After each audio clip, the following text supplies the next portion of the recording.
Guard your heart. That's something the Bible warns us we should do. Our heart has a huge impact on how our lives play out. It is our heart that determines our thoughts and attitudes.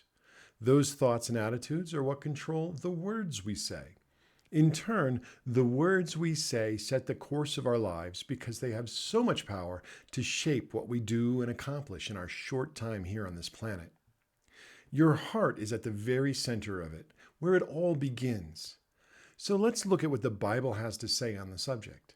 First, here's a verse that tells us to guard your heart. Guard your heart above all else, for it determines the course of your life.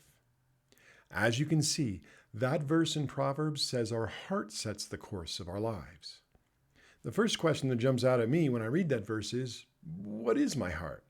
I mean, before I can guard something, I have to know what it is. The word heart is found over 700 times in the King James Version of the Bible, so obviously it's important.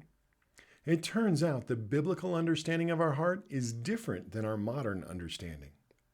When the Bible talks about our heart, it's not referring to the hunk of muscle in our chest that pumps our blood around.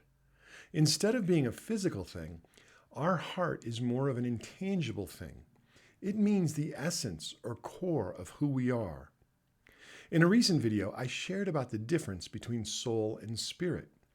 It turns out that our heart is found at the place where our soul and spirit intersect. It's that place of overlap where our soul touches our spirit and our spirit touches our soul. Because the heart is that connection point between our soul and spirit, it acts like a governor in a car to limit our speed when it comes to moving forward in the spiritual things of God. Our heart is the control valve that determines how much we let out of our spirit versus how much we keep our natural man in charge. Jesus said it this way: a good man out of the good treasure of his heart brings forth good, and an evil man out of the evil treasure in his heart brings forth evil. For out of the abundance of the heart his mouth speaks. Because our heart is that control valve between our spirit and our soul, what we feed it will affect the results we see. When your heart is filled with doubt and unbelief, it's going to limit the miraculous in your life. That doubt and unbelief closes off the valve, preventing anything from your spirit to flow into the natural. When you fill your heart with things that are actually contrary to the ways of God, think about the entertainment you watch, or the people you associate with, or the decisions you make, and so on, then according to Jesus, your life will produce evil.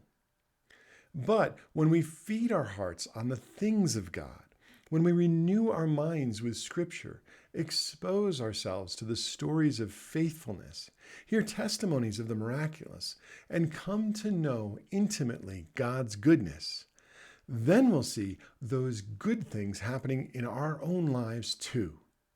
And that's exactly what it means to guard your heart.